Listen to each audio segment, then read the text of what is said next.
Pressure is on for the European Central Bank as Eurozone consumer prices rose 9.1% in August versus a year earlier, touching a fresh record. And here for more on the inflation picture is Yahoo Finance's Fed correspondent Brian Chung. Brian, take it away. Yeah, well, if you think inflation is bad here in the United States, Europe experiencing even worse inflation. When you take a look, as you mentioned, at that 9.1% figure that they released in their flash estimate earlier this morning. If you unpack by country, obviously your mileage will vary depending on what you're looking at. Ain't that right? He ain't lying. Some countries not as bad as 9.1%. When you take a look, for example, at Germany at 8.8% on a year-over-year basis. You have even France, for example, only at 6.5% year-over-year. But then take a look at Spain, for example, 10.3%. And then Estonia, 25.2% increases in terms of prices on a year-over-year basis.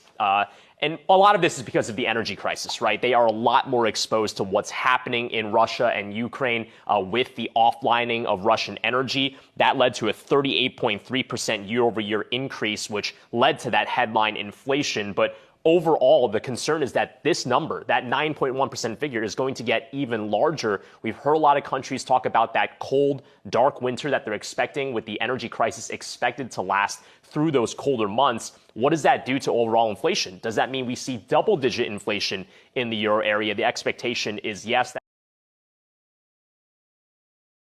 The Eurozone inflation hit another record high of 9.1% in August. The EU Statistics Office, Eurostat, confirmed on Friday, driven by sharply higher energy and food prices, and was likely headed towards double figures. The rate was above expectation, with a Reuters poll of economists anticipating a rate of 9%. It is the ninth consecutive record for consumer price rises in the region, with the climb starting back in November 2021. Headline inflation in the Eurozone hit 8.9% year on year in July. That's the truth, man. That's the truth. Can you handle it? It's just a question between friends. You know?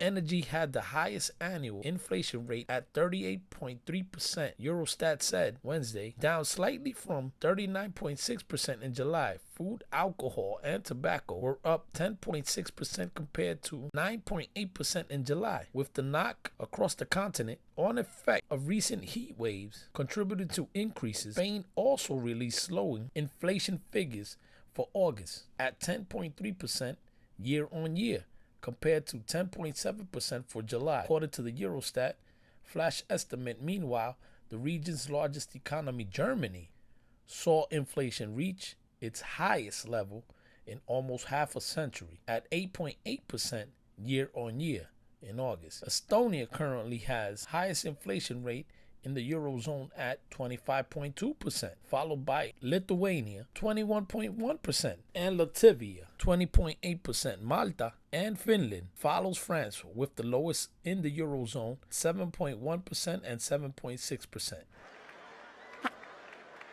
respectively. So let's see all that was said live and in action. Editor, roll clip, fair use. Inflation is now 4 times the ECB's 2% target.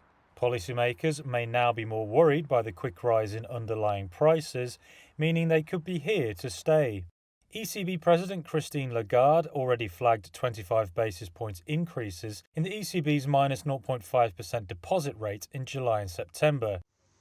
The EU Statistics Agency has said that the inflation rate in the 19-country single currency area, it hits a new record of 9.1% in August. Experts say this could put pressure on the European Central Bank to hike interest rates further, which would go to 75 basis points in September.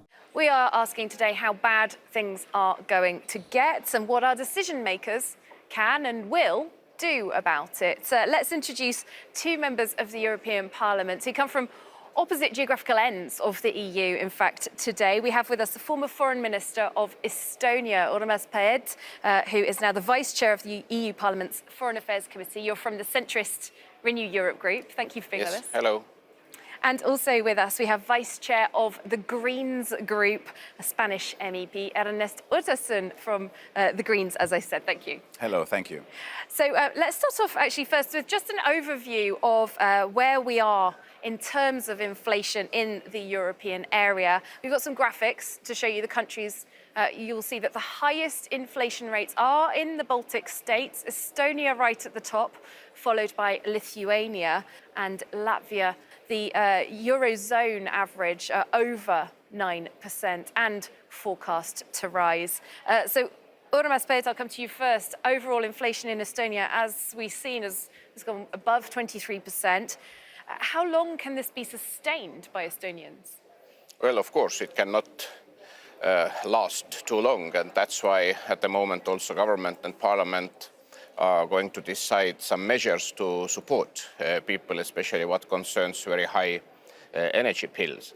And if you look at the reason for this inflation, then yes, majority of this inflation comes from very high electricity and gas prices. Indeed. In fact, I've got another graphic that might be pertinent to put on the screen right now. In fact, the high price of energy, as you say, the main driver of inflation right now. So as we said, the Eurozone average of inflation, 9%, but for energy, we're at over 38%, driven by the lack of supply since the sanctions were imposed on Russia, and Russia voluntarily cut supplies as well in retaliation. Ernest Tortoson, Spain's inflation is over 10%, again above the Eurozone average, the highest it's been in decades. The energy situation is somewhat different in Spain, however. There's a lot more renewables in Spain. What's your perception of this situation? Well, I think we should be worried about two things. One thing is how do we fight inflation, because it's a bad dynamic for our economy. But the second thing in the short term that we should be worried is how the costs of inflation are distributed in society. Not everybody is affected in the same way. So one thing is normal citizen going to the supermarket and having to pay extremely high prices for everything, or because of it, or also the energy bill. Estimate by the EU's Statistics Office. Even with the Eurozone again in recession, the cost of living has been pushed up by high oil prices. That also makes it difficult for the European Central Bank to further cut interest rates. But in a sign that Europe's austerity policies may be bearing some fruit, Eurostat also said that exports grew and imports fell in Greece, Italy and Spain. Germany. Millions of citizens ask themselves every day, will my money be enough? Will there be enough at the end of a month? These are very serious questions, questions which need a clear answer. The government has initiated extensive relief measures. Joining us now is Bloomberg's Caroline Conan. So, Caroline, I'm also looking at Morgan Stanley. They've just have a piece out predicting euro area recession in the fourth quarter. Issues for France, of course, compounded with all of that in Europe. How significant is the growth forecast cut in the region? It is a very significant cut to the French growth forecast from 4% to 2.5%. And this comes just 1 week after the Banque de France already cut their growth forecast for France. And also, of course, 10 days after Macron lost his outright majority at the National Assembly. So, of course, this is reducing the margins of maneuver for the French government, because this is going to weigh on public finances. French debt is expected to remain very high, forecast at 112% of GDP for this year. Surprisingly, however, in this new forecast, the deficit is still expected at 5%, because France has had about 50 billion euros of unexpected tax receipts. That's what they said last night. However, this is going to make it more difficult for Macron to have more money in order to invest in healthcare, in education. So that is not really going to help the anger that we saw during the legislative elections, with the French very angry at the way Macron has been handling. Produced by the socialist-led government, aimed above all at workers. Creemos que el alza de los precios de la energía, tanto en combustible como en lo que es en la energía eléctrica, está haciendo que los trabajadores estén sufriendo las consecuencias de ello, ¿no? Y queremos aliviarlo en una gran parte. At the petrol pump, with fuel prices around €2 a litre or more, some drivers are even thinking about ditching the car. El coche es necesario para desplazarte a los alrededores de Madrid, por ejemplo. Si hubiera la posibilidad de trenes de cercanía, yo no compraría un coche seguro. Si te puedes ahorrar un reportaje o dos, pues lo sabrás aprovechar para otra cosa.